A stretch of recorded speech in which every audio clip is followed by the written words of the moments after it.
All right, so we wanted to do a side-by-side with the 10.5 AR-15 with the Turbo 2. And then we got this Tavor right here, which is, I believe it's 16.5. And we got the Fat Cat on there. With the Fat Cat, probably could use those shims. Yeah, you could probably use shims or use a crush washer. If you know, I'm gonna be switching on and off, but this was mainly for this gun. So I'm gonna see how much gap the shims close. But if not, I'll do a crush washer on there. But this one, I'm gonna test it out on different guns, but it's definitely gonna probably, it was bought for this gun. I was trying to see what this is, but I believe this is a 16.5. I was trying to do a comparison. Which one is shorter still?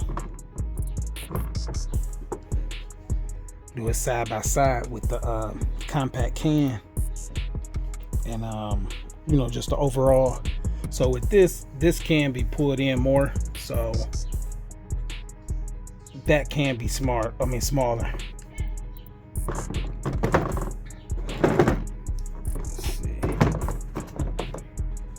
All right, so what I'm gonna do is I'm gonna do it from the front.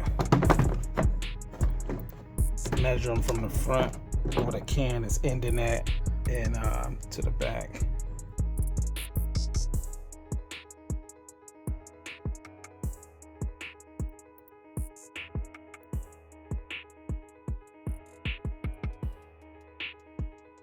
And this is probably about 2 inches we could probably go in.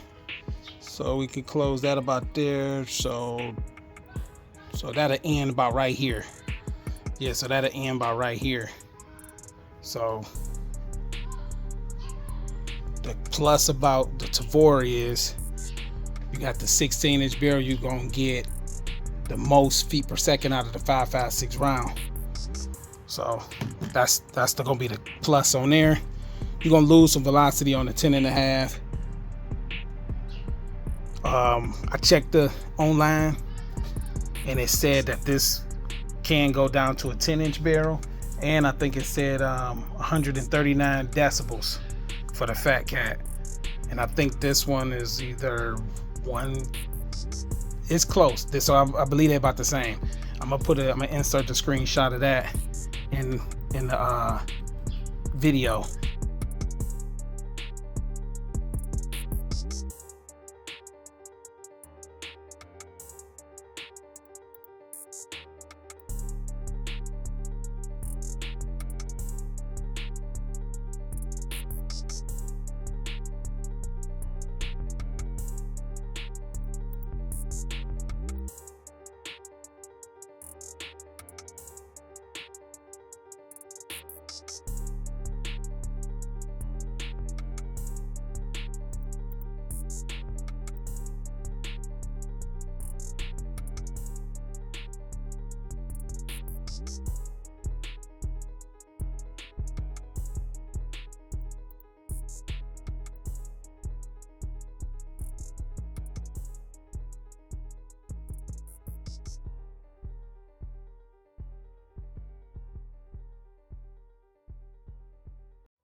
So smaller can, gun already smaller, bigger barrel. It's also, so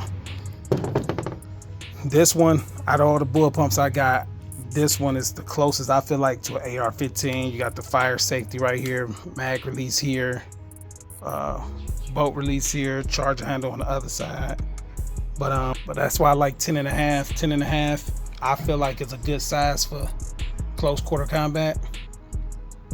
But when you start putting this back on, a can this big, that's an extra 6 inches. So you like back there, you back to a 16-inch if you're gonna go suppressed on that. So that's definitely just took you up to a 16-inch. We got the barrels lined up, and like I said, this can go in an extra 2 inches. So that's here. So about right here. So in that, you'll be a little smaller, not too much, because if it ends here, I mean, there's only about 1.5 inches difference. But still, like I said, you're gonna get more velocity out of the 16-inch than a 10-inch. But if you not concerned about that, like I said, for close quarter combat, if you're not concerned about it, that's cool. If you want to use this for like an all-around close, mid, long range, get the maximum out of your 5.56 round, the bull pump be the best thing. But it is heavier though. It's a lot more body to it. I like the size of this can, so I ain't shot it yet, so I don't know what it sounds like. But if we want to put this one on here, that's not gonna work. So we're gonna have to use the hub from the T2 on there. So I'm gonna swap them out so you can see what they look like with the, you know, different cans. Because when you put this on here, you 16, you, what is it, 6 or 7? You almost like 21 inches with this can on here. All right, so you switch the hubs. You know, you just take them off. This is the Turbo 2, and this is the Fat Cat hub. So we have to use the Turbo 2 for that to work on this, just to fit in there. Not everybody's probably made like that. Some of the newer ones be cut a little shorter, so you can have that room. We're gonna connect these. I'm gonna show you what these two look like. All right, so this is the 4 with the T2 on there. But we already know how that looked. We already did that and shot that plenty of times. So this one right here, the 10.5. And like I said, they go down to 10-inch. I like how that look on there. You notice it is a lot fatter on here. But yeah, it definitely depends on your own preference. Switch it out, because I got my SBR 10.5 set up like that with the light. We're getting a new light for the Tavor and a new optic for the Tavor. That is what it is on this. Videos with this same setup and put it on a chronograph and see what's the difference. And we're gonna do a sound comparison too. I see your motivation, I see your movement is in effect, and I fucking love that shit. Let's get it.